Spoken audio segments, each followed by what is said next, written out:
Magandang araw sa inyong lahat. Kumusta kayo?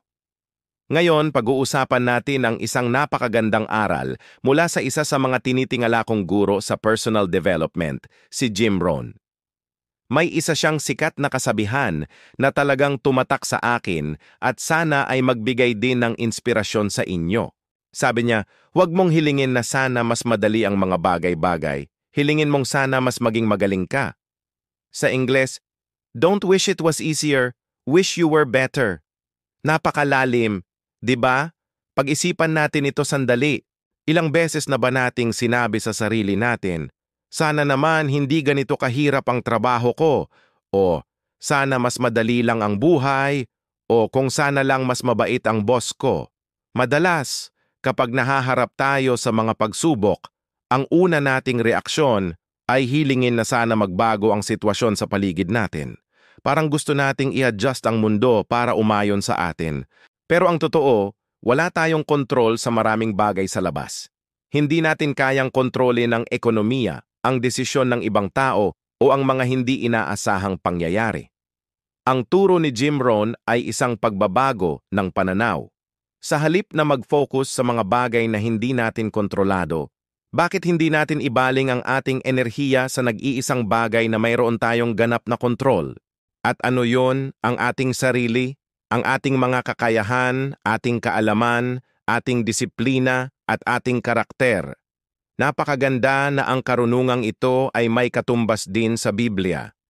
Sa Aklat ng Kawikaan, Kabanata 12, Talata 24, sinasabi roon, ang kamay ng masisipag ay magpupuno, ngunit ang tamad ay mapipilitang magtrabaho. Anong ibig sabihin nito?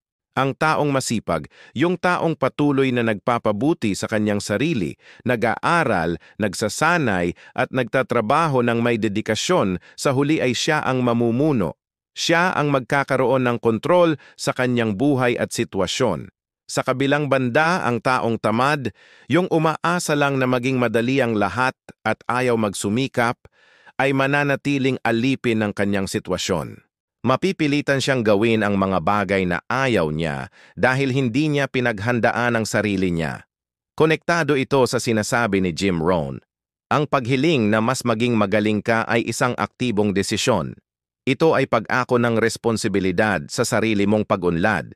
Kung mahirap ang trabaho mo, ano ang pwede mong gawin para maging mas magaling ka rito? Siguro kailangan mong mag-aral ng mga bagong skills. Siguro kailangan mong magbasa ng mga libro tungkol sa iyong industriya. Siguro kailangan mong humingi ng payo mula sa mga mas may karanasan sa iyo. Ang punto ay, ikaw ang kikilos.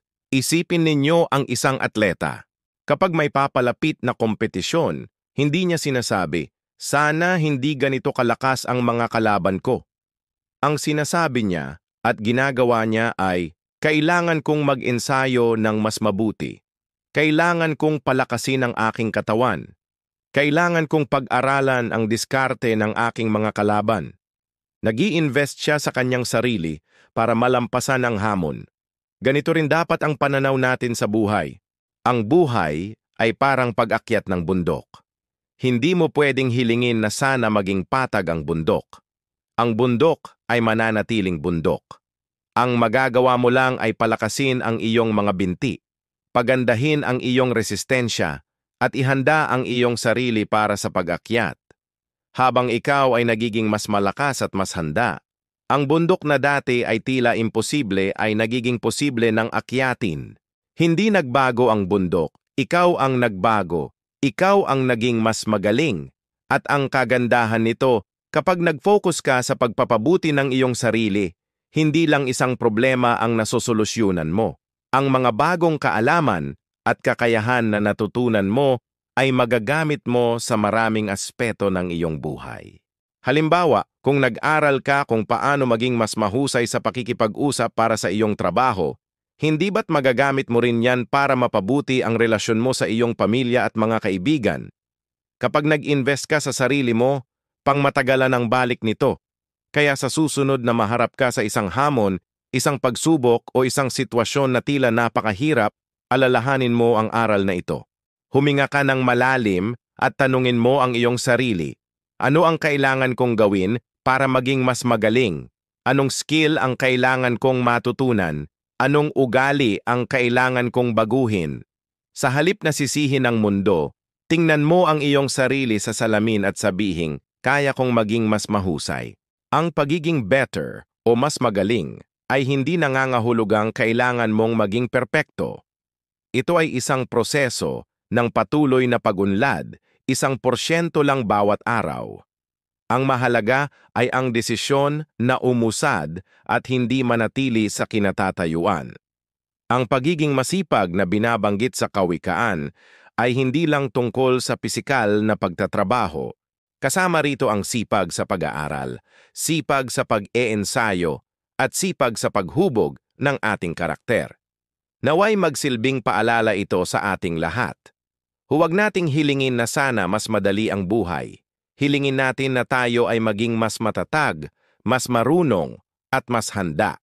Dahil kapag tayo ay naging mas magaling, anumang hamon ang dumating, kaya nating harapin. Maraming salamat sa inyong pakikinig at panonood. Sana ay may napulot kayong aral ngayong araw. Kung nagustuhan nyo ang video na ito, huwag kalimutang mag-like, mag-share at mag-subscribe sa ating channel Liwanag at Pag-asa TV para sa mas marami pang nakaka-inspire na content. Mag-iwan din kayo ng comment sa ibaba. Ano ang gagawin ninyo para maging better version ng inyong sarili? Hanggang sa muli, paalam!